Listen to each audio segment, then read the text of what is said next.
Meghan Markle stands accused of making her spare, Harry, look like a right royal hypocrite after he spent 1 week wailing over the traumatic assaults on his privacy and the next brazenly courting publicity.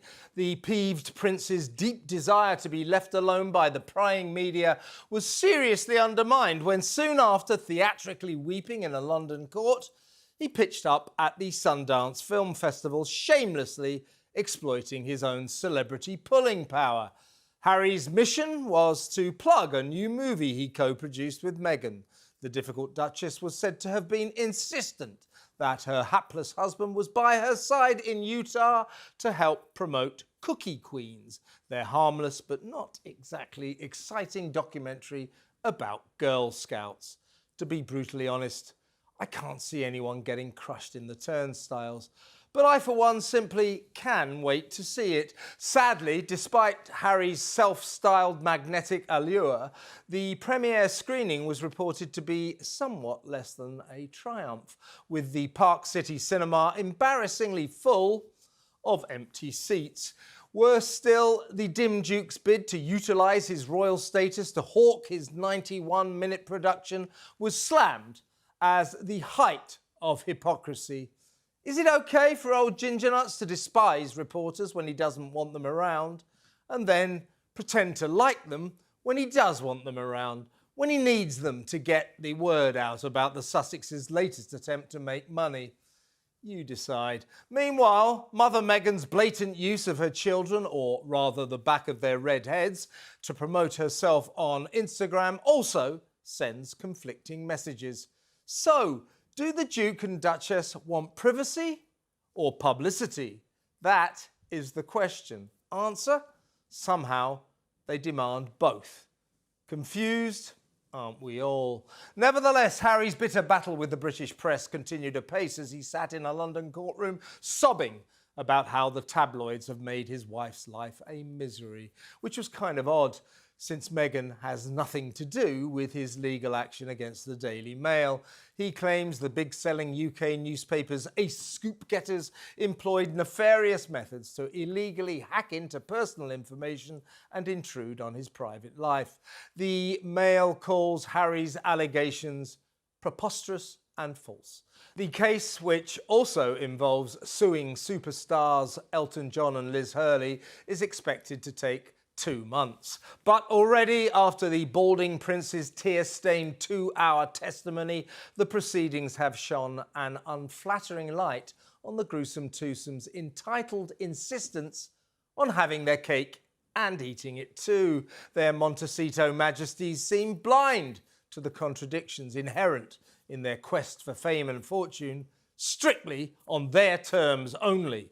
Back in Britain, Harry's regal relatives implicitly understand that life in the spotlight is a game of give and take. King Charles and his much spied-upon clan know that they have to accept the rough with the smooth. As Queen Elizabeth famously put it, never complain, never explain. Well, I'm not sure Harry has ever explained his volcanic reaction to red top attention. But boy, oh boy, he sure as hell has complained, almost constantly, loudly, from the rooftops. And then he publishes his nasty little book Spare, in which he invades his own privacy in spectacular style. Let's not go into the gory details.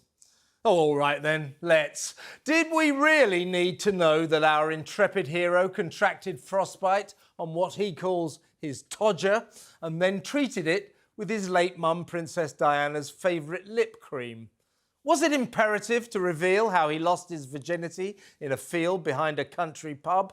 Seething sibling William remains furious over the shocking extent of his brother's dynamite disclosures, including the tawdry tale of their princely punch-up. Unable to forgive or forget, fuming Wills remains resolute, foursquare against any peace pact that would see Harry returning to Britain to carry out frontline royal duties and regain his former central role in the King's family fold. It's all a frightful mess. But over in sunny California, it's strange business as usual for Meghan as her ladyship launches her, as ever, special Valentine's Day collection. Nothing says I love you like the so-called strawberry spread trio, a 3-jar box of Scam Jam wrapped up with a red ribbon. Yours for just $42. Or the amorously named Honey Duo gift box, a couple of pots of honey at the knockdown bargain price of $62. Astronomically expensive kitchen produce sealed with a kiss, guaranteed to enchant your swooning partner. Who said romance was dead? Because it's the interview they all wanted. In a Talk Breakfast exclusive, I'm now joined by a man whose book was the beginning of the end for Andrew, formerly Prince Andrew, and that is Andrew Lowney, the author of Entitled, who joins us now. Good morning, Andrew. Good morning. Andrew, you've said on more than one occasion that there was worse to come regarding Andrew Mountbatten-Windsor. How right you were. Yes, well, I mean, it's lovely to see some of this stuff come up because it confirms very much what I found in the course of my 4 years research. I've been calling for a long time for the case to be made against Andrew, that the Met and the National Crime Agency, and indeed HMRC, should be investigating him and Sarah Ferguson. And I think there's now even a greater case for that to happen. And I've always stressed that Fergie was very much part of the story, that the relationship that they had with Epstein was much deeper, went on much longer, lasted much more recently. And I think this is all coming out now, which is great. Is it true that Sarah Ferguson may have introduced Andrew to Epstein in the first place? Do we know how the two men came to know each other? Well, it's a big mystery. I've been talking to someone recently who actually has traced the relationship back much earlier than people realize, back to the 1980s. So my original theory was that Sarah had met Ghislaine in the sort of social scene in New York, and she'd introduced Epstein to Andrew. But it looks like they were actually operating together in the 1980s. This is one, there's several mysteries still to be unraveled. I mean, clearly how Epstein made his money, exactly what his relationship was with the Maxwell family. So I think what this is showing is that this is a much bigger story. I always felt I only had the tip of the iceberg. We've only seen about half of the files that could be released. So there clearly could be a lot more. Clearly a lot is redacted. But, clearly a lot of people are now coming forward who are prepared to talk or are being revealed. So I think it's going to get even worse. And I think the royal family really need to address this. They've kind of pussyfooted around, hoping the problem will go away. We've had lots of briefings that Andrew's suicidal and he doesn't like Marsh Farm and his family really love him. But I think this is really serious. I mean, there are criminal allegations here. I think also what's now emerging is something I always felt. This is a national security thing here. The Russians and others had compromat on Andrew and others. They were clearly running all sorts of operations against leaders using that blackmail. And I think, there is a very, very strong case, I think, also for a parliamentary investigation into his time as a trade envoy. And all the files that I've been trying to get for the last 5 years about that period, from 2001 to 2011, should be opened, because I think they would reveal that people like Epstein were on these taxpayer-funded trips.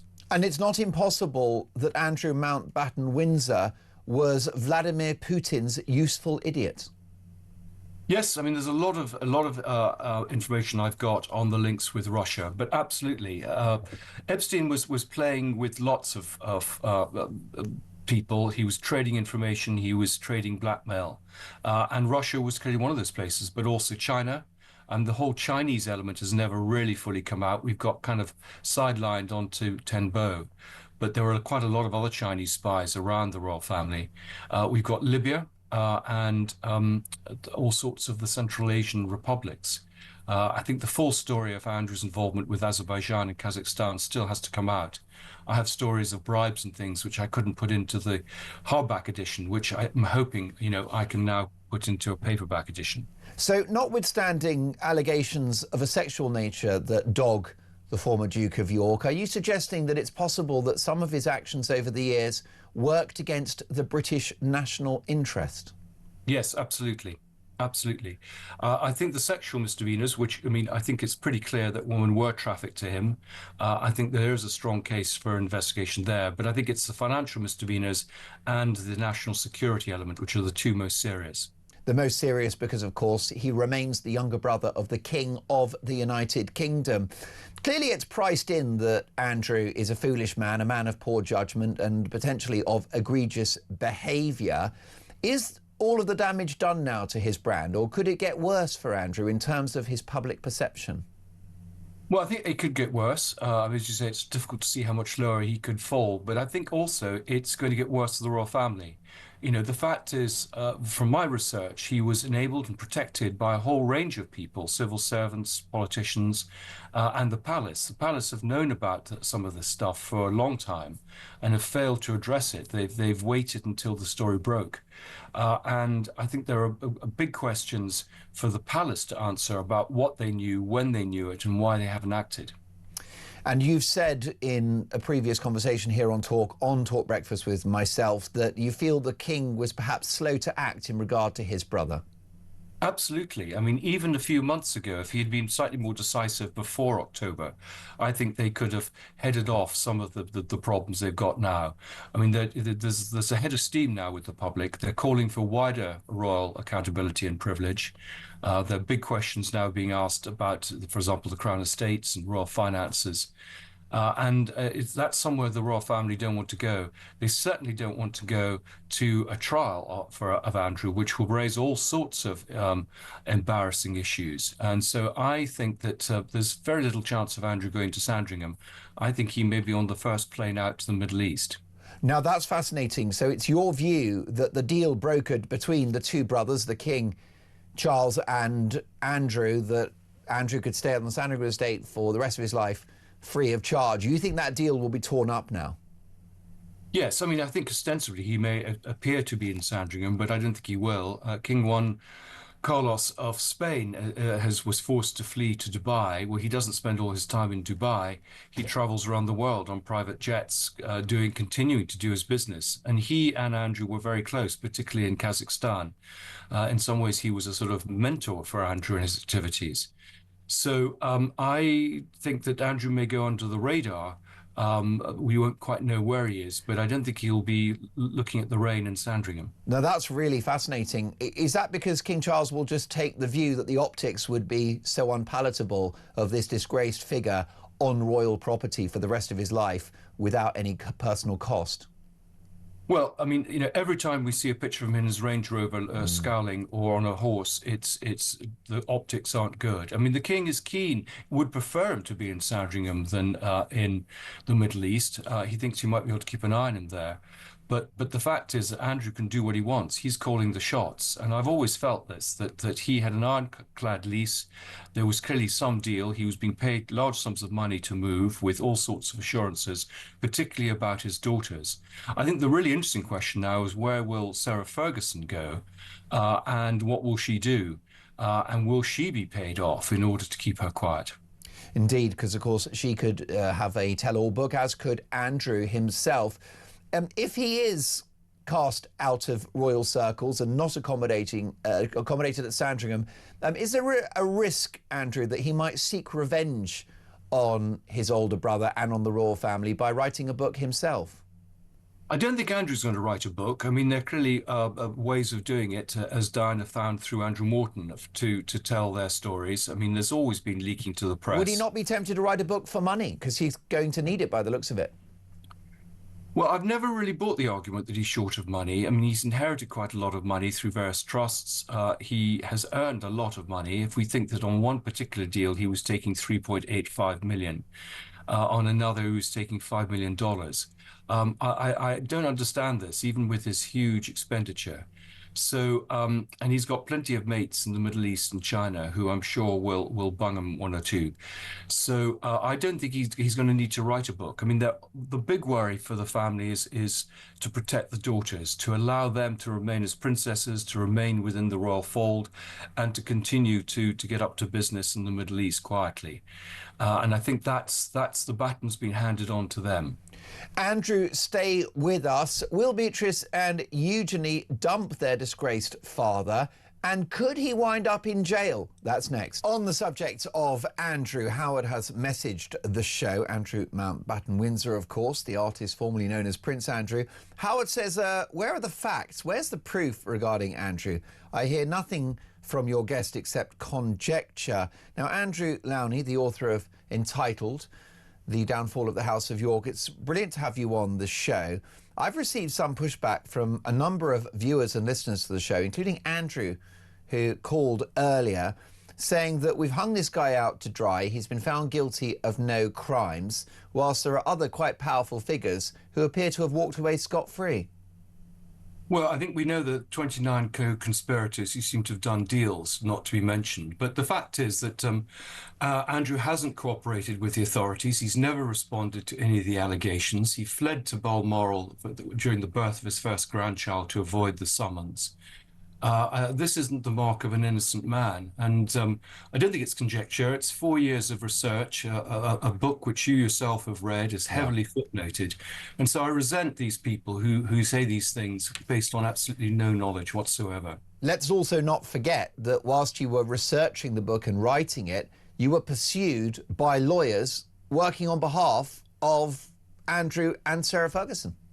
Yes, I mean, they told their friends not to talk to me. Indeed, the Foreign Office told diplomats not to talk to me. I mean, I had a lot of obstacles put up, and there's been a lot of briefing against me in the book. I mean, one of the things that people didn't like was the fact that the Queen had protected Andrew, and now that is taken as pretty commonplace. In fact, that story has been leaked by the palace to the Sunday Times. So, you know, time and time again, fortunately, my research has proved to be absolutely accurate, as I knew it would be. I mean, we were absolutely meticulous in the course of doing this research. And so people making comments like that, I found pretty disgraceful. And it's my understanding that you felt quite threatened by those powerful forces whilst you were writing the book. Life was made very uncomfortable for you as a result of the legal threats made by Andrew and by Sarah Ferguson. Well, I mean, people, you know, clearly there's a whole campaign to, for example, denigrate Virginia Giuffre, I mean, paid for by the Maxwell family. And again, I think this release has shown that Virginia Giuffre absolutely was telling the truth, in spite of what people said.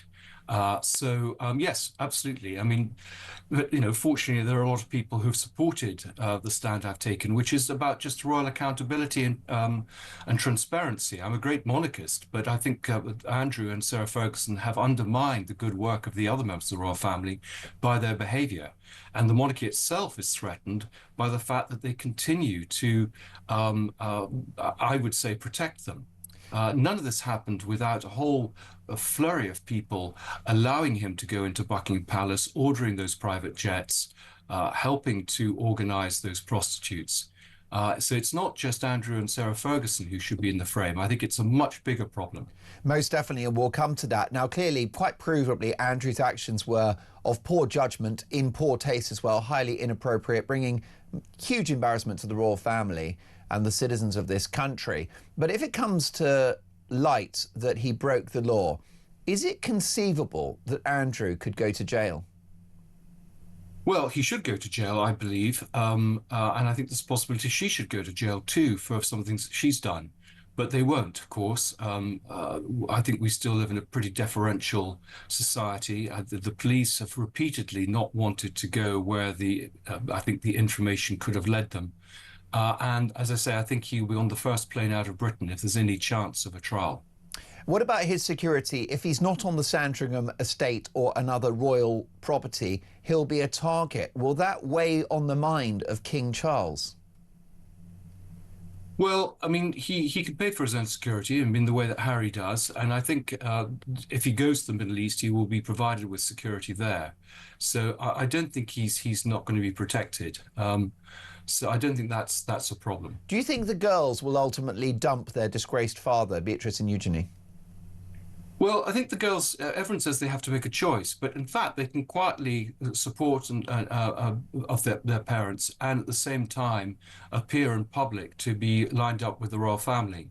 And so I don't think it's a huge dilemma. I mean, there have been these photo opportunities showing Beatrice with her father in Windsor Park, which look rather contrived. But clearly this new material coming out would not play very well with a child when they see this. But I don't think any of this is a great surprise. There are lots and lots of stories that they will have known about before. I mean, he was often breaking off holidays with his children to go and spend time on Little St. James. Indeed. And it's my understanding that you're not really crying a river for the royal girls, Beatrice and Eugenie. Why not? Well, I mean, I have quite a lot of new information about the girls that I'll be putting into the paperback about their activities, particularly in the Middle East. And so I think the king would be very unwise to draw them too close. Wow. Well, we look forward to when this book comes out. What about the wider damage to the monarchy? We know now it's priced in that Andrew, like I've said, is a man of poor judgment. We've got this latest photograph, which is so incriminating. He's sort of hunched over a sort of woman. We don't know who she is. Her face has been blacked out. How much damage long term has been done to the royal family, or is that it now? What is the future for the monarchy as this story lingers on? Well, I think that the monarchy doesn't seem to have suffered any sort of drop in popularity as a result of this. I mean, it's seen as a side issue. I think it's an opportunity for them to clean up the stables because, I mean, clearly things have been going on that shouldn't have been going on. I think it's an opportunity for them to show a bit more clarity about their finances, for example. And their privilege, and then they should be absolutely fine. But I think if they're seen to be protecting Andrew and not telling the truth about what they knew and why they didn't do anything, then I think public opinion will change rapidly. This has been pushed very much by social media and public opinion. And in many ways, Parliament and the press have had to catch up with that. I think the other interesting issue will be to see what happens in Parliament, if we're going to see more parliamentary scrutiny, and if we do get, as I hope we do, an investigation into his time as a trade envoy. But this is an opportunity for them. It could be the making of the modern monarchy. And is Andrew, to a certain extent, the fall guy, the whipping boy that is serving as a human shield for other very powerful American figures, former presidents, billionaires, the likes of Bill Gates, the Microsoft founder? Is there a sense in which Andrew has been thrown to the wolves, given the fact that he's a member of the royal family, can't defend himself, can't sue? No, I mean, I think Andrew and Sarah Ferguson were absolutely integral to the Epstein operation. And so this reflects, their importance. I mean, clearly, Clinton and Trump were also very involved, and we clearly haven't seen everything there. And one hopes that happens. I mean, clearly, other names have been put in the frame, Bill Gates and Peter Mandelson, particularly in the recent releases. And as I say, there have been deals done behind the scenes. One of the problems is many of the victims had civil actions and accepted payments for that in return for not speaking out. And that means that there's one element of information that isn't perhaps going to be made public. But, there are other whistleblowers who can come forward, other legal depositions that may be opened. Well, listen, I would like to give you a bit of a breather at the top of this conversation. It's about Prince Andrew, which is not an overtly political topic, but the Prime Minister has had his say on this, Sebastian Salek, arguing that Andrew must testify at the US Congress and tell the US authorities everything he knows. Do you agree?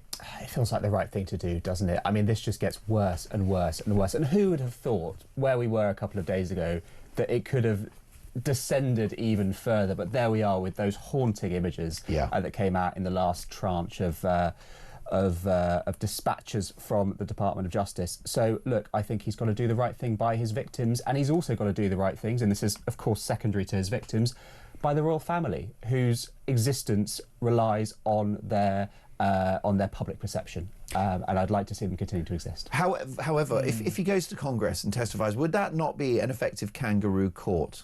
Oh, yes, without a shadow of a doubt. No, anything to do with the kind of the Epstein files and anything to do with kind of a court or a kind of the political world, it's an entire kangaroo because everybody's got their hands dirty about this. You made a great point with Piers this morning, and where you said Epstein was apolitical. He worked across the political scene, across different countries. So this kind of, he was a Democrat or Republican, trying to play the kind of dichotomy politics that we have in the US and we have over here, it won't work. So that means that you're going to get some very unlikely bedfellows, for want of a better phrase, in this situation, where actually they're going to kind of manoeuvre this so it essentially goes away. I would be very careful about using the word victims, because he has yet to be proven to have done anything. No, that's very true. I think that is it's very interesting, though, that we've got all this. None of it seems to be a crime, or none of it seems to be provable. Now, that usually signals to me that's done very deliberately, as in they know the laws to work around, which is very real. But again, the point of people like Epstein was that they were financiers. They moved between very powerful people, and whether it be the business world, the political world, all of it. And it's the fact that this guy was able to move rather kind of uncontested across all these different planes, and just to seem to have so much power. I think the story of Prince Andrew, the fall of it, is actually, I think, a story about power. Who has it?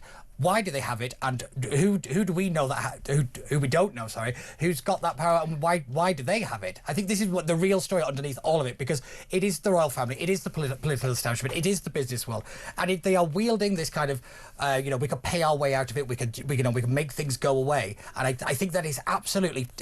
It's obvious that it's been going on, but to see it to this level and to the level that it's got to in terms of the establishment is absolutely extraordinary. And I think we have to learn some lessons. But the way we're going about it, I think this is going to turn into a kind of kangaroo court, even in our own conversations about it. See, I would challenge that, because, I mean, speaking about going to Congress specifically, I don't think it's a kangaroo court, because I don't think it's a court. It's just an opportunity for Andrew to answer questions, much like he did with Emily Maitlis all those years ago, and that's what he's avoided doing. Well, exactly, and that's what he's avoided doing for so long, as he might argue, for good reason, because he's not particularly good at it. The House of Representatives they do it through a committee, and they do have legal powers. This is the thing, that it's not like Parliament, really. They are a court, and they have the powers to compel. They have the powers of lying to Congress as an act of contempt and all this kind of stuff. And I think because of how Andrew is, the reason he did that interview was to avoid going to Congress and to give evidence because of how terrible he would be. Sure. I think that was actually the idea behind it. But obviously, Andrew being Andrew, he says, here's the definition of hold my beer when it comes to making a situation worse. But it will be fascinating to see if he goes. I do agree. I do think he should go. And I actually think that Parliament should have had the vote here to strip him of the titles. I think it would have been a great moment of, here's some kind of consequence to your actions from the British public. You use the British name, you use the British establishment and its power and its imagery to line your own pockets and do some terrible things. The public is going to have its say, and I think it could have done that through Parliament. I think it annoyed me, actually, when he got his title stripped the way he did, actually. That's interesting. I agree. It wasn't unilateral enough. It was just he's able to... the agreement was, in a discretionary manner, he wouldn't use his titles. That's not the same as being stripped of them. Same treatment for Harry and Meghan over in Montecito.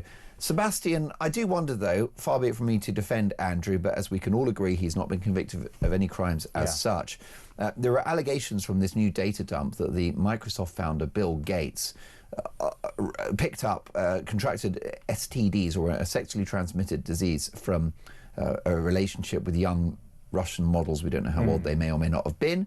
He denies the allegations, but also claims that he sought advice on antibiotics and whether he could sneak them into his then-wife Melinda Gates's food. Oh, wow. Right? So these are damning allegations, which, of course, Gates denies, but they're in that data dump. We're judging Andrew for that data dump. Why aren't we judging the others too? Is there a degree to which this guy, who's a member of the royal family, who can't sue, who can't defend himself, is the whipping boy, the fall guy, protecting powerful billionaires? I think it's purely because the allegations came out earlier. We've been dealing with the Andrew story since, what was it, 2019? I think he sat down, did the interview much earlier on. It's been out, it's been in the papers. The Gates stuff, as far as I know, is new, and I would hope that picks up. I would hope that he comes out, responds if he hasn't already. And he's denied it, Okay, and that is allowed to run its course, because if those allegations are true, and as you say, we don't know whether they are, that would be incredibly serious as well. And whoever you are, if you do... But is there a degree that the US establishment are using Andrew as a sort of human shield to protect their own elites? Can I come in on Given that? the fact that he's hoovering up all the headlines. They don't need to. They could just pay the US state. They could just pay the way out of it. This is one thing that's been happening. Is actually there's so many deals have gone down, so that the kind of the legal department won't go after them, and they just kind of bought the way out of it. So they don't really need the whipping boy line. It's handy for the headlines, I suppose, but in terms of actually shielding them, they don't really need to be shielded, because of the way that it's worked out in America. Their legal system is actually not that great, surprisingly to literally nobody. Well, I'm very glad we don't have that over here in terms of, you know, it doesn't matter who you are. You can't buy your way out of it legally anyway. But this idea of he's kind of being used as a battering ram, there is something to it in a PR sense, but I don't really see it as a long-term gain, because essentially, as we're starting to see with the callers we're getting here, people are starting to go, it's getting a bit much now. That narrative is starting to develop, and when you get the kind of sympathy card, you look like you're kind of, you know, taking candy from a baby, and you end up looking like the mean one, and it's a very dangerous way to go about it. It's very unusual for the Prime Minister, Sir Keir Starmer Sebastian, to indulge in double standards, but he's very keen for Andrew to testify at US Congress, deafening in his silence regarding the former ambassador to the United States, Peter Mandelson, the architect of the New Labour project, who clearly had a friendly relationship with Epstein, and in this latest data dump is photographed in his underpants in the company of a woman wearing a shower robe. Not a great look. Do you not think the Prime Minister is guilty of hypocrisy here? I mean, I would want Mandelson to answer any questions that are asked to him. He's clearly in a very compromising situation. I think he knows that. He's been very upfront about that. And I would demand his honesty on all issues. The reality is the allegations that there are against Andrew do not exist against Mandelson. So much as he is in a, let's call it a dodgy position, there are no women coming forward and saying, this man has raped me. Well, he's in his underpants in the company of a woman in a shower robe. I'd love to know what the context for that one was. So would I. And the other thing that's of great interest is the funneling of cash into the bank account of his then lover, now husband. Yeah. Again, I mean, is that not a smoking gun? And why hasn't the Prime Minister been shouting about this on the rooftops? Well, Mandelson is no longer the US ambassador, so he's no longer in public life. Well, he's commenting on Andrew. I would also, he's still a member of the royal family by blood, but I would want Mandelson to come forward and be as honest as he can be. But why hasn't the Prime Minister said anything? He can't, because then the big question is, well, why did you pick him to be US ambassador? If this is the thing, everybody on the streets knows Peter Mandelson, you know, doesn't pass the sniff test. You know, he got fired out of cabinet, was it 3 times for corruption, pretty much every single time. So how on earth anybody thought that this guy was going to be the right person to be our man in Washington, the single most important kind of foreign posting that we have, and, you know, it'd be perfectly fine. Let's not forget that Starmer overrode most of the kind of warnings that were brought up to him by the Secret Services and that kind of information. So that would be the question he would have to answer. I would like Starmer to answer that question. If he said, oh, well, that's fine, I went on personal but that opinion, was all addressed at the time. We had that discussion a few months ago. But now we seem to have an extra layer of information about who knew what and when, because this is the thing. With the Mandelson situation, it's not that it happened in a vacuum, and everybody else seems to have known a little bit about a lot of things. And this is the big thing with this guy, because Mandelson was he would have been great in the role because he knew everybody. He was somewhat of an Epstein figure in terms of being able to move between the business world, the political world, and I actually think he would have been a good ambassador if he was competent and not corrupt. But we will have to find out. But Starmer needs to get back to that answer. Do you think the Prime Minister knew that Mandelson's partner took money from Epstein? I don't, whether that specific claim, I don't know, but I would like to know what the MI5 and MI6 told them specifically about why he was not fit for the job, because that's all we've ever really been told. What was their evidence to say that he shouldn't be doing, and the Prime Minister overrides that? There was a massive story in September, October time. That's come and gone. He's no longer the ambassador. But, I could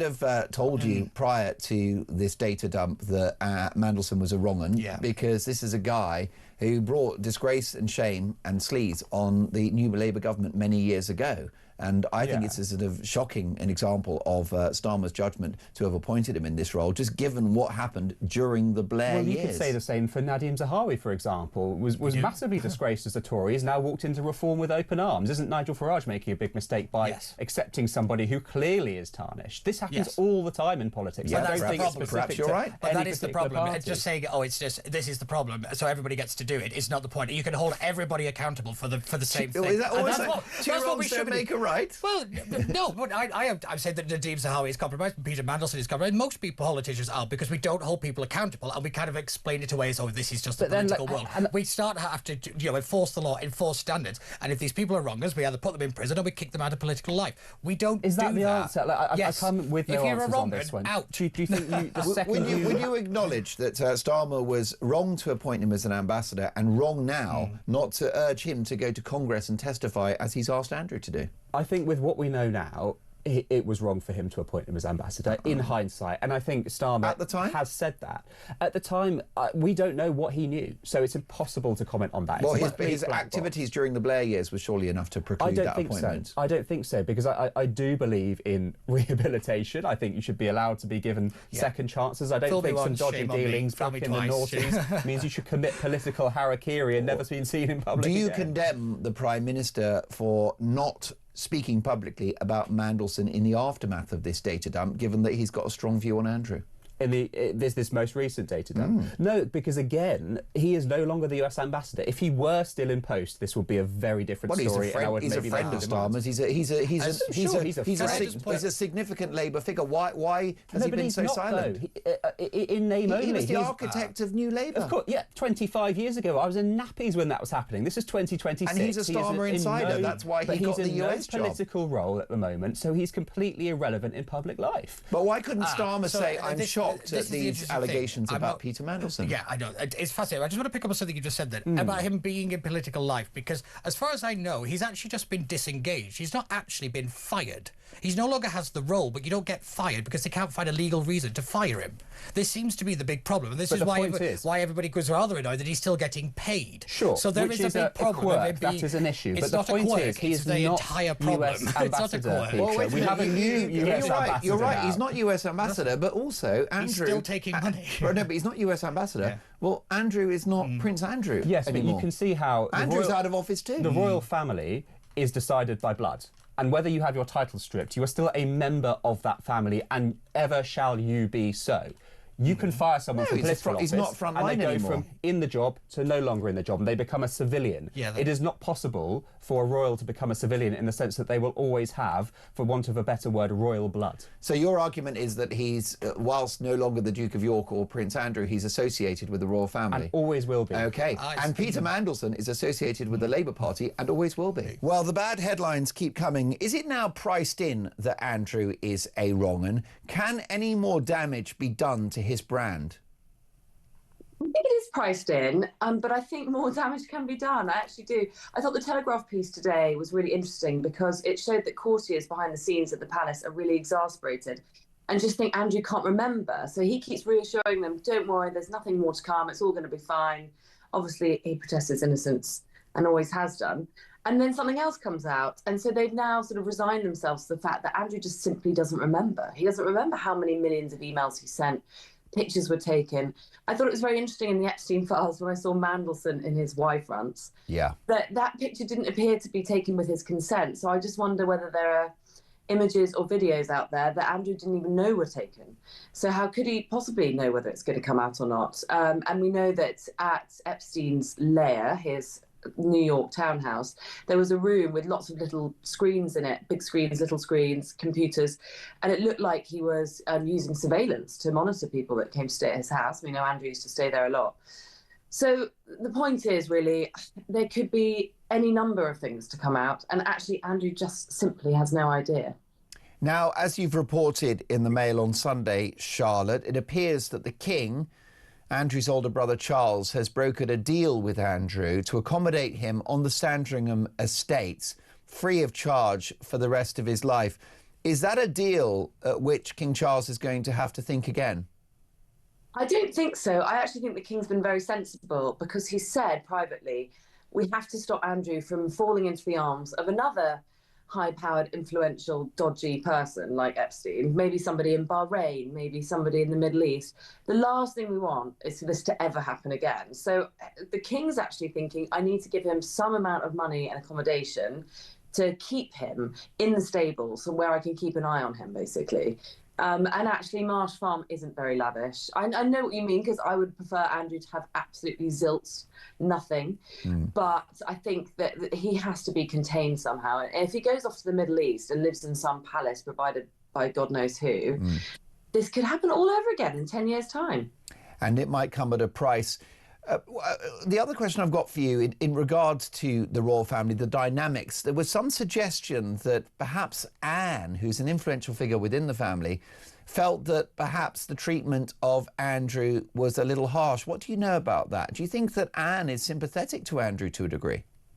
I think Anne is sympathetic, and what I'm hearing is that Anne actually slightly fell out with King Charles, said he was being too harsh, he was listening to Prince William too much, he should be more sympathetic to Andrew and more conscious of his mental state. I think the King is conscious of his brother's mental state. I thought it was interesting how in the last 2 weeks, until Friday night when the Epstein files dropped, there was quite a lot of narrative leaking out from royal circles, from Norfolk, from Princess Anne and Prince Edward's camp, saying the King's gone too far, have some sympathy for Andrew. And I thought, gosh, are we going to see a moment where the PR tables actually turn and, you know, people actually start feeling sorry for Andrew? But then Friday came and that went right out of the window. And in fact, if I was Princess Anne and her aides and the circle around her leaking out that kind of narrative, I'd be feeling a bit sheepish this weekend, because I think the photos were so embarrassing. The message from Fergie talking about her daughter's love life, essentially, you know, it's all unbelievably embarrassing. And I think, again, the public just isn't going to feel any sympathy with Andrew. And is Fergie over now as a brand? Yes, this couldn't be more over. Even in the United States? Even in the United States? Possibly there might be some mileage in buying her up for a big interview, an Oprah-style interview, but she's done a million of those before. And, you know, this time it's getting really seedy and sordid. I mean, the email she sent to Epstein about her own daughter, Princess Eugenie, this weekend, which is on page 11 of the Mail on Sunday, it's awful that, you know, I don't think even America, they're going to have any sympathy for this woman who spoke so indiscreetly about her own daughter. So I think maybe an interview or two, she might cash in for a bit, but I don't think there's a single brand. I don't think she can bring out any more teas or any more. Yes. What else does she do? I mean, teapots. The children's books. The children, obviously, no more children's books ever again. No Harry the helicopter or whatever he's called. No Budgie the helicopter. And anyway, Meghan's cornered the market in sort of quintessential British tat that she can sell because she has loose ties to the royal family. So I think it'll be, if you want some cheap tea masquerading as British royalty, then you can buy that from Meghan from now on, not Fergie. Speaking of the Sussexes, what do you think Prince Harry makes of his errant uncle? He absolutely cannot stand Andrew. So he'll be, I don't know, will he be wringing his hands in glee? I actually think that what I'm hearing is that, I mean, apart from William, who's furious, the royal family are just so sad and don't know what really to do. They're not feeling gleeful. They're just feeling just so let down, and actually probably quite worried for their own future. It's really destabilising. The fact that Buckingham Palace was offered up by Andrew, which we found out this weekend, as a sanctuary of privacy for Epstein, it really affects them all. And the fact that he can be stripped of his title of prince devalues what the monarchy really is. I'm not saying he shouldn't have been stripped of that title. I actually think he should have been. But really, if you're born a prince and that can just be taken away, then surely any of us can just become a royal, or, you know, I just think the whole thing has been actually devalued by this. Most definitely. Is there a concern about Andrew's mental health? Now, I know, Charlotte, that my viewers and listeners, your readers at the Mail on Sunday, are not going to cry a river for Andrew, who has shown at best poor judgment and at worst truly egregious, disgraceful behaviour. But setting that aside, it's not in anyone's interest, including that of the royal family, for Andrew to enter a dark place and do something unthinkable. I know what you mean. I actually found myself thinking yesterday, imagining, I know this sounds awful, but I can actually see a world in which we have yet another basically suicide headline. And there have been a lot around the Epstein thing. Obviously Virginia, obviously some people say Epstein was murdered, some people think it was suicide. I think the manager of Tramp may have ended his life in a strange way. I do wonder whether we might see that one day, and whether, you know, the world, the media, even the British public might think, oh God, did we go too far haranguing this man? And he has had his shotgun license taken away from him and his shotguns taken away from him, which makes me think there is something quite dark going on. Yes. And I know that his daughters and his grandchildren are a lifeline to him, and that Eugenie is no longer speaking to him. I think Beatrice is, and I think Beatrice went riding with him, or her daughter went riding with him about a week ago. But if it gets to the point where he's completely isolated in Marsh Farm, and he's got nothing but his Sky television dish, which was installed a couple of weeks ago, and no contact to the rest of his family, you know, I do wonder whether the low ebb could become a dangerous place for him. And perhaps that's what Anne was on about when she said, look, don't push him too far. And I know that Fergie is definitely in a really, really bad place, and people are very, very concerned for her, and she's cut off contact with Andrew. So, yeah, it's when does a witch hunt become sort of dangerous territory, I suppose? That's interesting. So Sarah Ferguson has pretty much cut off contact with Andrew. That relationship appears to be over to all intents and purposes. What about the girls, Beatrice and Eugenie? Could they unilaterally dump their father, do you think? Is that possible? Well, I think that's already happened. I think Eugenie already has unilaterally dumped her. Really? Wow. And I actually think if she reads that email from Fergie today on page 11 of the MOS, I think she'll stop talking to her mother. It's horrendous to talk about. You actually think the girls could dump both parents, conceivably? Yeah, definitely. I think Beatrice less so, because for some reason she's always had these blinkers when it comes to her father, and her father, Andrew, always protests his innocence, and she tends to believe him.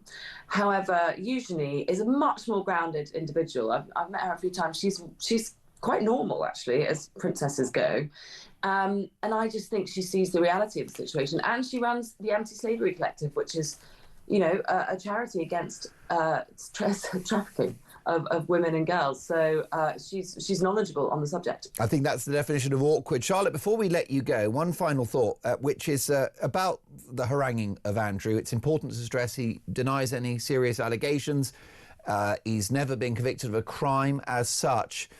Is he a man more sinned against than sinning? Look at the allegations following this recent data dump regarding the Microsoft founder, Bill Gates. Now, this is a guy that reportedly, according to this data dump, picked up a sexually transmitted disease from having relations with young Russian girls, and an allegation that he asked Epstein for advice on how to get antibiotics for his STD and how he might sneak those antibiotics into the food of his then wife, Melinda Gates, without her knowing. Now, he denies those allegations, but those allegations are wild, and frankly, anything that Andrew may or may not have done pales in comparison.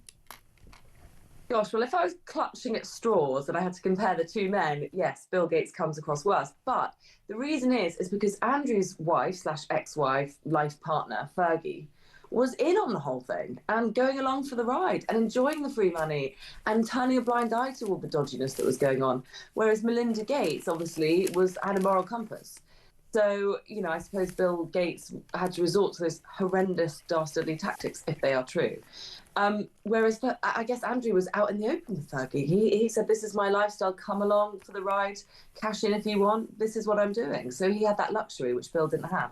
Let's talk about Andrew, and we'll get into the wider issue of the Epstein files and what they mean for the millionaire elite across the world in a moment. You've met Andrew, you've spent time with him. Yes. Can you describe the Andrew that you know? Yes. I always find him remarkably courteous, very businesslike, very thoughtful, not a particularly warm personality. He liked things done his way, and he was very conscious of his position. But I find him very helpful. And when I went to Singapore on business to start up my business there, he was extremely helpful, and I was very grateful to him for that. I've seen the good side of him. But equally, he wasn't an easy person to advise. He didn't take advice easily. And he was very sure of himself, and sometimes a little bit too sure of himself. Hugh Brisket. A little bit. It's my understanding that those close to him urged him not to do the BBC Newsnight interview, and the decision to do that interview with Emily Maitlis might have been an act of arrogance where he just thought, oh, I'm going to perform brilliantly in this, and then he found out the opposite was the case. Well, I think he was encouraged by some of his advisors to do it. One I know did, and I think that was fundamentally wrong. And of course, he didn't really know much about Emily Maitlis and thought she was a sort of pretty young thing who was going to come and ask him soft questions. And he could run rings around her. Yes, yes. I mean, that's again his arrogant side coming through. And of course, it was a calamitous interview. But I think what's happened most recently, though, is that Keir Starmer, our appalling Prime Minister, who's just had a most humiliating visit to China, has now decided to try and distract from that and his own problems by suggesting Andrew testifies in Congress, which is absolutely crazy, and there is no way he will do that. Kangaroo court, surely. Well, it's not even a court. First of all, this inquiry is an open-ended oversight committee in Congress. A talking shop. It goes on forever. There's no closure on it. It has not got any parameters. It's just the Epstein cases open-ended inquiry. And the Americans have made an absolute mess of the whole Epstein affair. From start to finish, this has been a disaster. And you have to wonder who they're protecting. Now, next week, Ghislaine Maxwell will be testifying in front of this ridiculous committee, but I'm told she is going to ask about the 25 men who have done a deal with the Department of Justice in America and therefore have protected themselves from prosecution. And might they be high-profile, powerful or wealthy men? We suspect so. They could be billionaires, they could be celebrities, they could be former politicians. They could be anyone, but they're more likely to be very powerful, big Americans, because the Department of Justice, and this is very important, people realise it, mercifully we haven't come to this quite in Britain, but in the Department of Justice it is not uncommon to pay a massive fine to avoid prosecution. Banks such as HSBC paid the DOJ billions of dollars to stop being prosecuted for financing Mexican drug cartels. Companies, major corporations have paid the DOJ billions of dollars to avoid bribery scams, and individuals have paid millions of dollars to avoid being prosecuted for fraud and other cases. So it's not uncommon for this practice in America, which is absolutely outrageous. Buying your own way out of crime is really fundamentally wrong. But so who are these people? And what are the deals they've done? That is the question. And we'll never find out, will we? We probably never will. And also, of the 3 million files that have been so-called files, some of these things are just scraps of paper with scribbles on. Their origin and veracity is unknown. Also, the DOJ have admitted that there are 3 million more that they are holding back and because they say to protect victims. Well, I don't think you're going to find in those 3 million files many emails and WhatsApp messages from victims. Also, can't you just delete the victims' names? It all seems a little bit far-fetched. Can't we just have woman X did this, that and the other? But the other thing, of course, the other aspect of this is Epstein was apolitical, because he was dealing with, on the one hand, Clinton, on the other hand, Trump. He was Democrat, Republican. It didn't seem to matter who he was involved with as long as they were in positions of power. Now, the number one thing Starmer should be focusing on is his disastrous appointment of Peter Mandelson as the ambassador to the US, which he's now had to remove him from.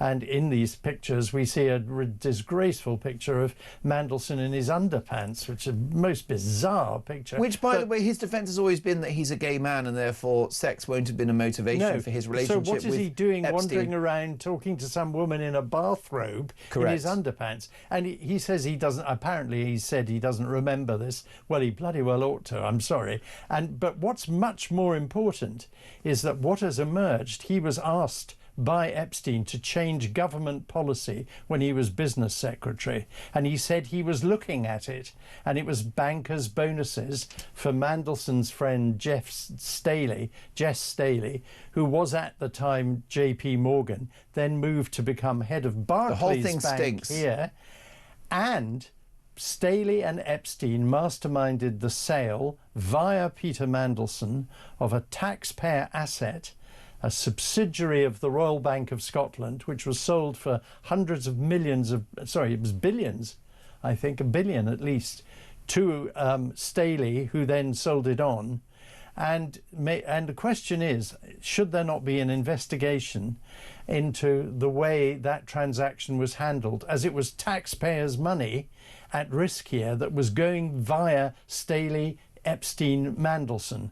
Now that is the most despicable thing in Britain. And again, Starmer is trying to avoid any more discussion about Mandelson. He says, I don't want to speak about Mandelson anymore. Of course he doesn't. Labour Party figure, a man that Starmer brought back despite people saying, well, hang on, what about his connections to Epstein? Oh, we know about that, it's fine. A man that relieves himself on the street in central London, a man that borrowed money whilst a cabinet minister, a man whose partner at the time, whose lover, saw cash funneled into his account from Epstein. Yeah. And can you imagine if it was a figure from a previous Conservative government that had received money from Epstein that was photographed in their underpants? Can you imagine if it was Boris Johnson in underpants with a woman in a robe and his missus had cash? You wouldn't hear the end of it. Can you imagine if it was a Reform UK sitting MP that had received cash from Epstein? You wouldn't hear the end of it. Yeah. And yet, because it's a Labour figure of the left, from the media, a wall of silence. Absolutely. And instead of saying Andrew should testify in Congress, what about Mandelson testifying in front of Congress about his dealings with Staley? Don't forget, Staley was banned for life by the Financial Conduct Authority from working in finance, banned for life because he had misled them about his connection to Epstein. Now, you don't get banned for life just for that. There was more to it. Everyone knows there's more to it. And we are not being told the full story. And the Americans have deliberately kept the focus on British people, Ghislaine, Andrew, Mandelson. They're all the people who've been absolutely singled out. Ghislaine's the only person who'd been prosecuted, and that was after Epstein had conveniently died. Well, is Andrew a national embarrassment, or is he being thrown under the bus by a US establishment elite who also have a case to answer? 6:33. How do you solve a problem like Andrew? This is Talk Breakfast. Sunday Telegraph. Andrew must reveal all on Epstein, says Starmer. And this in the Sunday Times. Andrew must testify or he will fail Epstein victims, says Prime Minister.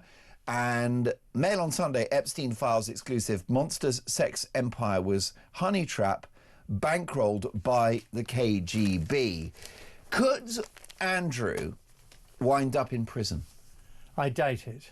I doubt it. I really think that's unlikely. He's been completely ostracised. The king moved swiftly to strip him of everything, or relatively swiftly anyway. He's basically in exile, although he's in this country. His ex-wife, Sarah Ferguson, is also completely finished. That's it for them in terms of their lives. In terms of any public dimension to it, and no one's going to employ them. They're not going to be seen in public unless they're mad and go out, and then they'll suffer more, I suspect. But no one yet has proved that anyone has done anything wrong, except Andrew may have told some lies, it would appear, and if he has indeed been having sex with underage girls, that is shocking and dreadful and should never have happened. But one of the accusations today is that a 26-year-old Russian woman went and spent the night with him. Well, he was a bachelor, she was 26-year-old. What is actually illegal about that? I'm sorry. It's a fair point. Lenny is in Ashford. Lenny, good morning and welcome to Talk Breakfast. Good morning, Mark. Your reaction to the news that Andrew had emails with Epstein, stayed in touch with him after his conviction for child sex trafficking, and that shocking photo of Andrew, Lenny, on all fours hovering over a seemingly lifeless female body? Well, I don't agree with your colleague there whatsoever. I think that's a load of tripe that he's just spoken, because all this has been going on and it must have been known, because where was Andrew's security? Everywhere he goes, he has security looking after him. So they must have known what he was doing before it all come to light. Well, it's true. And where he said Andrew may have told one or two lies, that was embarrassing, that interview he done. It was embarrassing, you know, and all he just thinks, well, it makes you ashamed that you've got a royal family that acts that way. Most definitely. I think, Lenny, he's brought huge disrepute on the royal family. How lasting will the damage be from Andrew's actions, do you think, Lenny? Well, I'll be quite honest. You've only got to look. I used to be a royalist, right? But I just think the way the royal family has been acting in other ways as well, I think the monarchy is in danger. I don't think I personally haven't got the respect for them anymore that I used to have. And I think there's many of them that think the same as myself. Lenny, what could the king do to restore the reputation of the royal family in relation to Andrew? Is there any action that he can have? Is there any lever that he can pull? He could be a proper king. He could protect the Christian faith more than what he does. The way he carries on about Islam is a disgrace. He's supposed to be head of the Christian faith, and the way he acts, these soldiers that have been persecuted by Starmer, you know, been taken to court. What protection as the king gave them soldiers who have laid their lives down for him and our country? Lenny, I appreciate you. That's what a proper king should do. I appreciate that. Listen, you've made a lot of good points. Piers, your reaction? Yes, well, obviously the point about Andrew's security is 100% correct. And of course, to say that no one knew what was going on is not fair and not true. Not credible. Not credible. That is the case. When it comes to the king getting involved, unfortunately, under the Constitution, he is very limited in what he can actually do or say. I do totally agree that this ridiculous persecution of our soldiers and veterans is absolutely unforgivable. And of course, this whole process was started and encouraged by Starmer, which is even more shocking and is unforgivable. Starmer is anti-British, and of course, as a socialist, he's anti-monarchist, and he'd like to see the demise of the royal family. In fact, the problem is always, without the monarchy, what do we have? We have a president that would be elected and would probably be some second-rate former politician of some kind, or even worse, some third-rate celebrity. Now, the monarchy does generate an enormous amount of revenue. In fact, I think we make more money from coming into this country as a result of the monarchy than we get from Chinese buying our products. Because when Starmer talks, for example, about China being our third biggest market, a third biggest partner, it's the wrong way. We do a lot of business with them, but they don't do much with us. You know, we don't make money from them. But to go back to the monarchy, which is, there's no doubt that the combination of Harry, his disgraceful book and appalling behaviour towards his own family and washing all his dirty linen in public and marrying that dreadful woman hasn't helped the monarchy. And certainly Andrew is the blackest of black sheep of the family. Most definitely. Before we let you go, Lenny, what would you do with Andrew if you were the king? There's this arrangement, isn't there, Lenny, between Charles and Andrew, that he'll be accommodated free of charge for the rest of his life on the Sandringham estate. Should that deal be torn up, how would you solve a problem like Andrew, Lenny?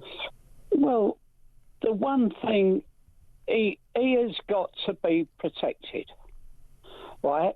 You know, because he is still our old Queen's son. So what you mean is that security-wise, he can't just be plonked in a housing estate in the middle of Birmingham?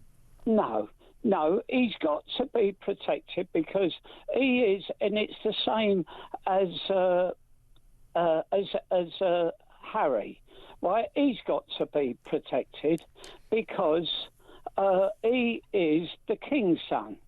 And we've got to look after the royals, because we can't leave them out in the open all on their own. That is their birthright. But I think that what has all happened, it's like all cover-ups. If you leave it too long and you keep covering up, the worse it gets. Now, the king, I don't think at the moment, can now do any more than he's done. But it should never, ever have got in this situation. Right. Well, listen, Lenny, damning words from you. I very much appreciate the call at the start of the show. Call me again soon, Lenny. I'm interested by what you've had to say. Damning in his verdict on the royal family. He said he's embarrassed to be British, given the allegations around Andrew. What about this from Colin, who actually agrees with my studio guest, Piers Pottinger? Colin says, Mark, it's so clear that the Yanks are covering up their side of the pond with this Epstein files story by putting Andrew, Mandelson, etc. in the front line. I'm sure there are very super high-powered individuals out there that have done far worse and will get away with it. I think, says Sharon, we just need to get rid of the dysfunctional royal family altogether. And another texter says, Andrew should go to prison. And the truth must come out because the truth does not hide. Joanna in Salisbury, hi Mark, Mandelson and Starmer had better start digging. Their funerals are imminent. Tony says Epstein was a billionaire without any business career. He was a maths teacher. Join the dots. The texts go on. Mark says, good morning, Mark. If our fraud of a prime minister wants Andrew to give evidence in the States for the good of the victims of Epstein's sex trafficking and abuse, I suggest first and foremost Starmer addresses the rape gang inquiry in this country. For this country's victims, this sleight of hand by Keir is crass and obvious. And as Piers points out, let's deal with Mandelson and strip him of his titles too. Tony says Epstein was a Mossad agent. I'll get to more of your messages shortly. Can I ask you, Piers, about the potential long-term damage to the monarchy from this story? Oh, yes, there is damage, and it is long-term, there's no question. It's weakened the monarchy substantially. And, of course, there's no coming back from that. But I would agree that Andrew should go to prison if he's done anything illegal, and it has been proven so. The Metropolitan Police did have a look at him and did nothing about it. Isn't the law a red herring? An image of the Queen's once favourite son on all fours hovering over a seemingly lifeless female body, that's not against the law. No. But it's an absolutely egregious image it could for have been a member an of the royal innocent family. parlour game. I mean, she was fully clothed. It did look like it was in some kind of office, or it wasn't a bedroom or anything. Like if you looked in the background of the picture. Look, I'm not. But trying you're to, a PR guru. I'm not trying to defend him. That image is more, in a way, more damning than the Virginia Giuffre image of him with his hand around her waist. The thing that's most damaging is his leering smile at the camera. And that does look very lascivious and very unpleasant. And there's no doubt this is the last thing he or the royal family needed. And that picture is more damning than any email. As a public relations expert yourself, a picture tells 1,000 words. And because also the picture keeps being repeated. It's like a smoking gun, isn't it? You can't get rid of it. A picture is like a catchphrase. Once it goes into the public domain, everyone uses it.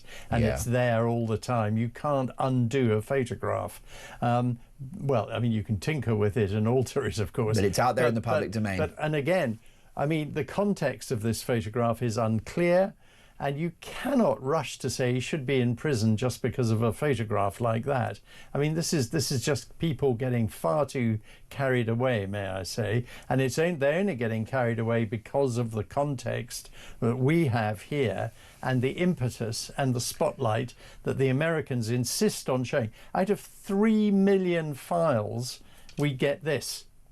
And also, notwithstanding how embarrassing and inappropriate that image may be, a far worse allegation is laid at the door of the Microsoft founder, Bill Gates, who allegedly asked Epstein for advice on how to get antibiotics for a sexually transmitted disease that he picked up from some Russian girls. We don't know their age or their provenance, and that he might seek to secretly sneak these antibiotics into the food of his then wife, Melinda. Yeah, he's denied this. He's denied it vigorously. Yeah. But these are wild allegations Of course that actually make Andrew look, frankly, innocent by comparison. Yeah, and don't forget, Gates used to have dinner with Epstein every week in his house in New York, particularly, as well as visiting his island countless times.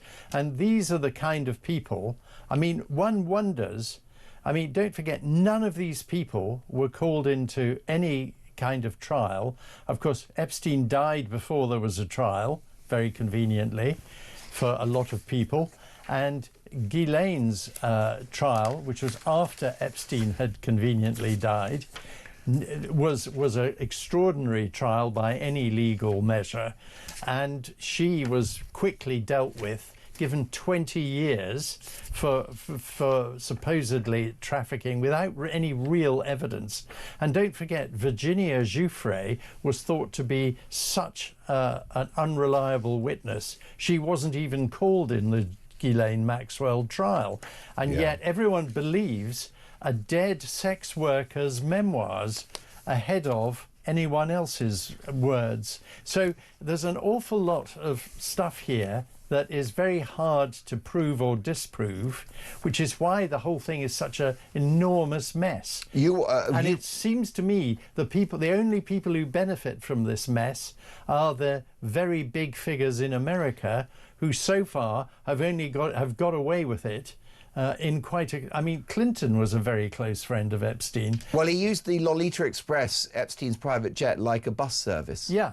So, and I mean, don't forget, Mandelson described Epstein as my best pal. You couldn't make it up. And yet he still publicly calls him an acquaintance. You couldn't make it up. It's truly shocking. The Epstein now, because a huge tranche of new documents released, and he apparently arranged for a, as he put it, beautiful and trustworthy 26-year-old Russian woman to meet Andrew Mountbatten-Windsor. There's also allegations that Bill Gates caught a sexually transmitted infection from Russian girls, according to Jeffrey Epstein. That's denied by Mr. Gates, who I certainly don't want to be sued by. There's also many allegations about Ronaldo Avila da Silva, who is the husband of Peter Mandelson. And in 2009, when Peter Mandelson was in the Brown government, Jeffrey Epstein wired thousands of pounds to Mandelson's husband after being asked to pay for an osteopathy course. There's a lot to get into with this. Angela Levin is the royal biographer and is with me now. Angela, good morning.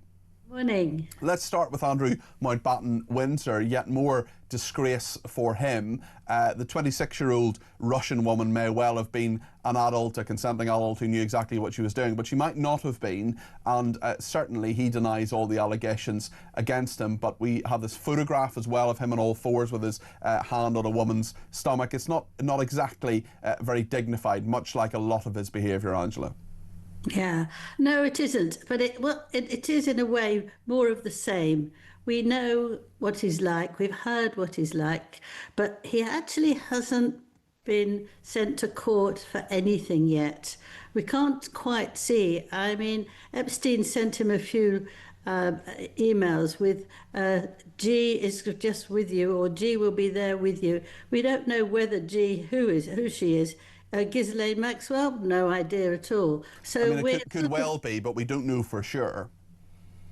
Yeah, it's all about we don't know for sure, isn't it? And that's what makes it very difficult to explain how you feel. I mean, I think Andrew was thrown out of the royal family early, so that any of these things that could come, in a great deal, won't actually affect them as much as they would have done if he was still being a royal and working there and doing things. So I think they got ready earlier because they knew what would happen.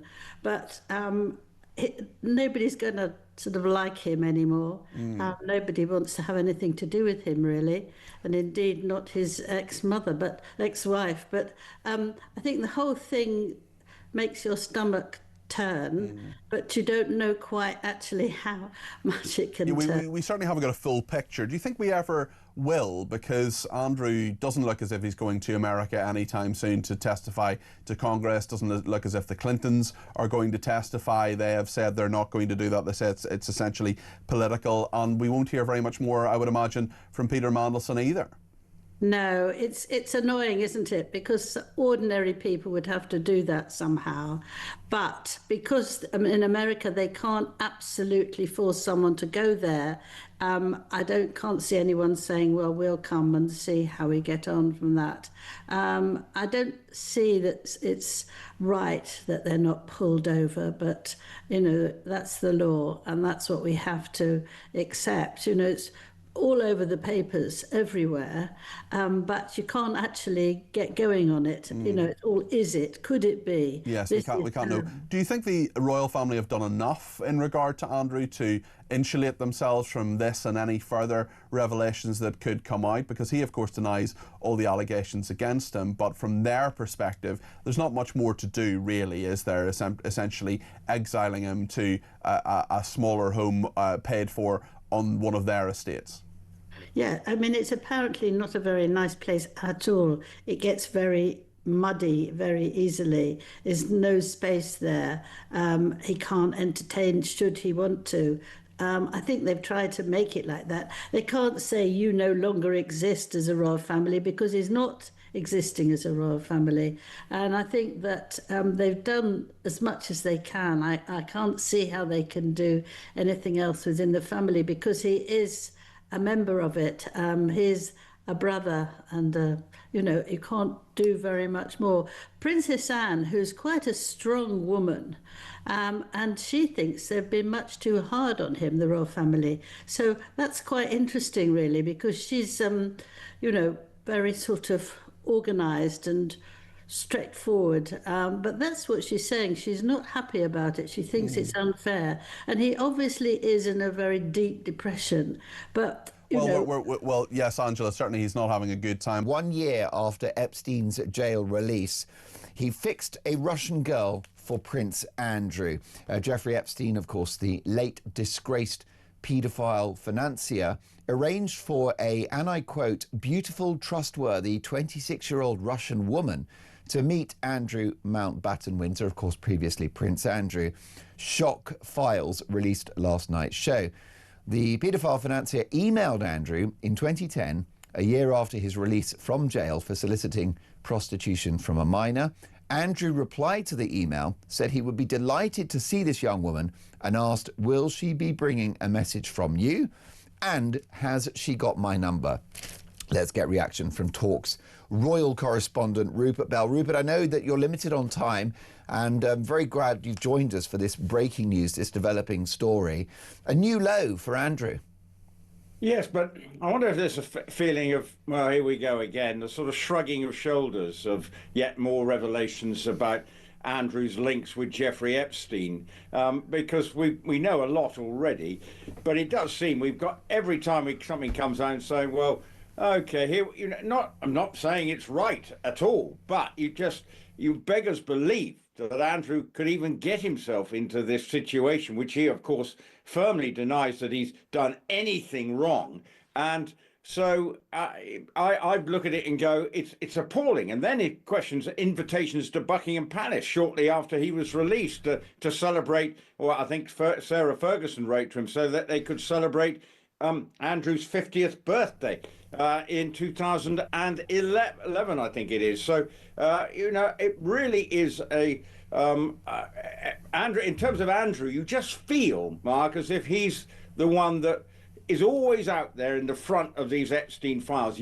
Yes, there's allegations around Bill Gates. There's allegations around Peter Mandelson's husband taking a loan and all sorts of things. Yeah. But it's always Andrews that do seem to be the one that most focused on, whether in this country and in America. So at times you feel he is the low-hanging fruit, but he's unfortunately put himself in this position to be the centre of attention once again with the release of this enormous quantity of files, pictures, videos that has come out in the last 24 hours in America. Most definitely, and I do suspect he's the fall guy, given the fact that Bill Clinton pretty much lived on that private jet. The Lolita Express was effectively a bus service for Bill Clinton, and serious allegations around Bill Gates, a suggestion that he got a sexually transmitted disease from a young Russian woman or several young women, and that he sought to procure antibiotics for himself and to secretly administer to his wife, Melinda. This is wild stuff. It is, but I think the whole Epstein saga is wild, distasteful, and that's why there's a sort of fascination in it. It is causing the American governments, and particularly President Trump, some difficulty, although they were at pains yesterday to say that there's nothing to suggest that President Trump has done anything wrong. But as I say, when you come back to Andrew, you just think, with that News 9 interview, every time something like Epstein's new files come out, it picks further holes in that particular interview, which, you know, the stupidity of his behavior to do that. And you just go, here we go again. More evidence that what he was saying in that interview was not true, it would seem. Although, as I say, and everyone, and he's at pains to explain, he has never done anything wrong. But he's now off to exile in Norfolk as persona non grata with not only his family, but also the British public at large.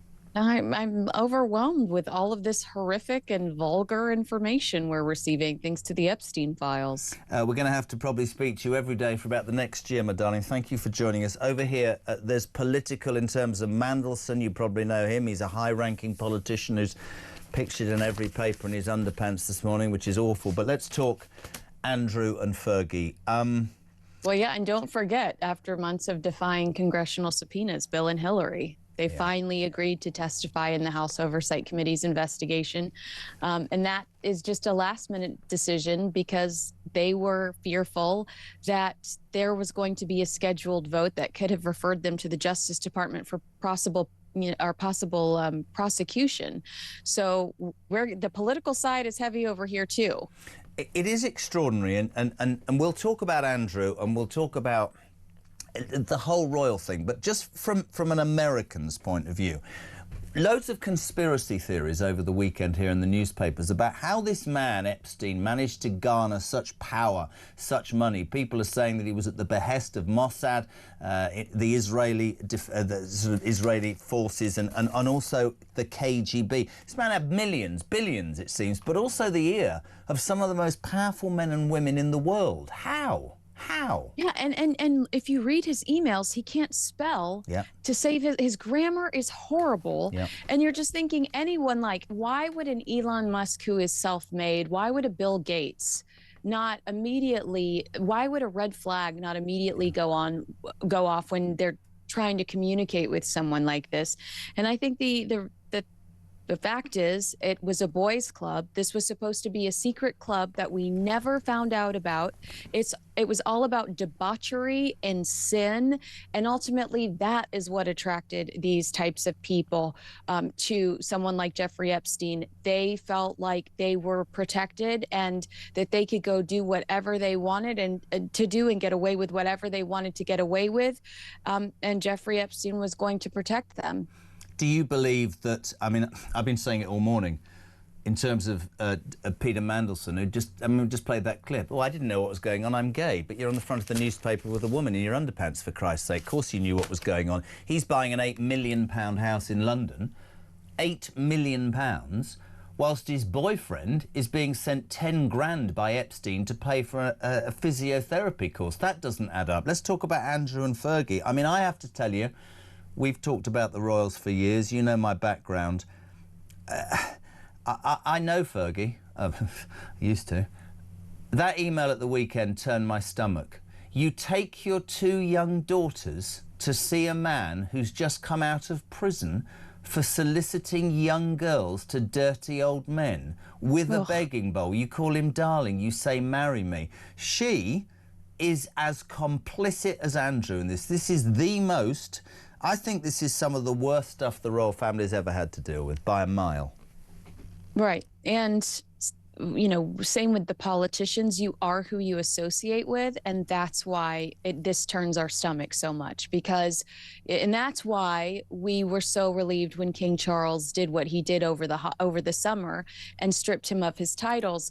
But was it aggressive enough? Was it soon enough? You know, now we're looking back thinking the second that the Queen passed away, really, the King likely had some sort of understanding of the extent of this scandal, and he should have potentially done it sooner. But with Fergie, it's clearly the financial ties that attract her to Epstein. You know, these documents indicate that Sarah sought his advice on some of her business ventures and requested financial help from him multiple times, including a reported $20,000 loan to cover her rent. So for her ultimate objective was always utilizing this individual to help her financially. And her mismanagement of money is something that will stay with her legacy forever. I mean, she's always been so awful when it comes to money. Yeah, it's interesting. I read this, and Christian's just said this. You talked about the King should probably have done it sooner, maybe out of respect for his mother. I think Charles has also got a sense of loyalty. But I heard somebody say over the weekend in on some television station, I can't remember, I was away, that patently, when he did throw him out of Royal Lodge and strip him of his titles, it was about timing. It was probably, it had to be done. I wonder how much they know and knew about what was coming, or how much they know about what is still to come. But this is so sordid, and I wanted to ask you about the girls, because I was watching the news on the way in, and I really want to say this. Actually, a lot of people might disagree. Beatrice and Eugenie, you can't ask. You don't decide who your parents are going to be, okay?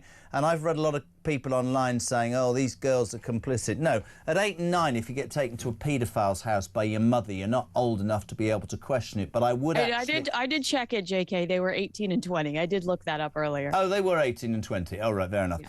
Do you think that these girls now need to come out publicly and disown their parents? Do you think they need to do that? Because if they don't, will they not be further embroiled in this disgusting scandal?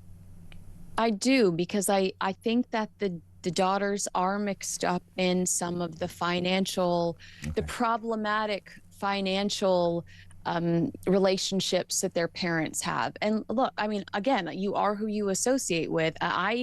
You and I probably would debate over this, because I do think that the girls should disappear for a while.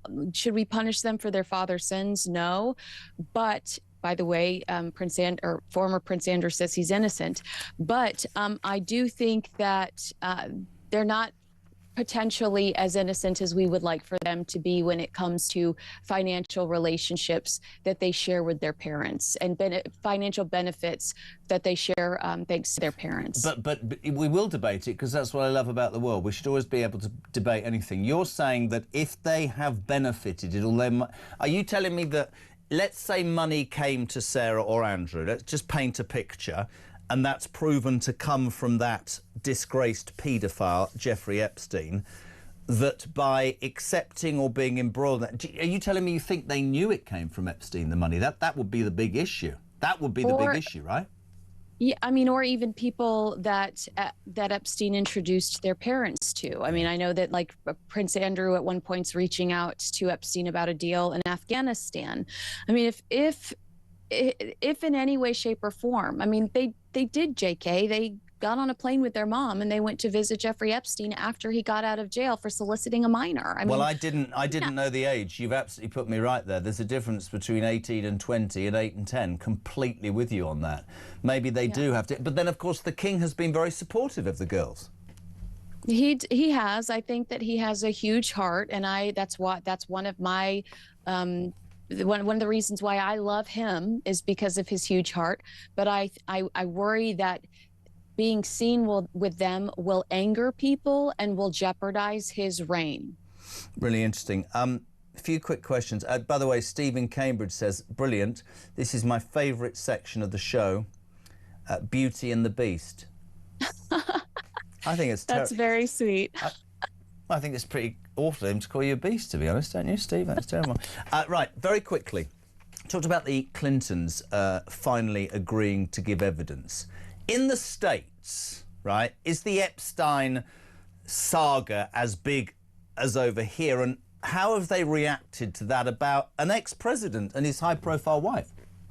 Well, don't forget, Donald Trump is mentioned throughout as well, with some claims that aren't proven. It's just reports that were made. And according to the White House, some of the documents contain untrue and sensationalized claims against President Trump that were submitted to the FBI right before the 2020 election.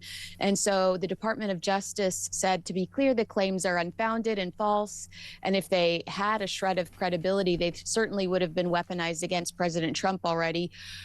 But that, once something like that is out there, you do see a certain party seize it and promote it and elevate it. So it's very chaotic over here, absolutely. And on top of ICE, on top of the Grammys and the Super Bowl and all these celebrities coming out saying push back against the government, it's not a great time to live in the United States.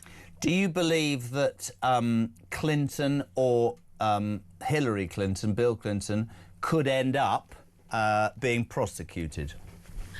I don't. I think that this is more of a reputational issue than something that they could get into any sort of trouble for legally. I think that their biggest issue will be reputationally at the end of the day. And just also, one thing you'd be able to answer, you can be summoned in America by Congress. Whether that's legal or not, I don't know. Can they summon Andrew or Mandelson from America and force them to come or not? I don't believe they can, and I have been told specifically by Barry Levine, who wrote a book about The Spider, about Jeffrey Epstein, that the reason Prince Andrew refuses to step foot in the United States is because that's when they could swoop him up and force an interview and force a one-on-one. And so he is avoiding stepping foot in the United States because he is fearful of that. As long as he stays out of the States, I think that they can't force his hand. I think... I want to ask you this question. I sort of know what you're going to say. Do you think that the former Prince Andrew will go to jail over this? I don't think he'll go to jail over this. I mean, I don't. But you did see the story yesterday that there's a new woman from Florida, a woman. She alleges that she spent the night at Prince Andrew's Royal Lodge in 2010, and she was sent by Jeffrey Epstein and her attorneys talking. He said that she was given a private tour of Buckingham Palace and tea, which is insane and unacceptable. The BBC reports that Andrew did not respond to them when they asked for a comment, and someone close to the palace stressed that the claim could not be independently verified without identifying the woman. And if she is truly a victim, then they want to protect her privacy. It's an extraordinary story.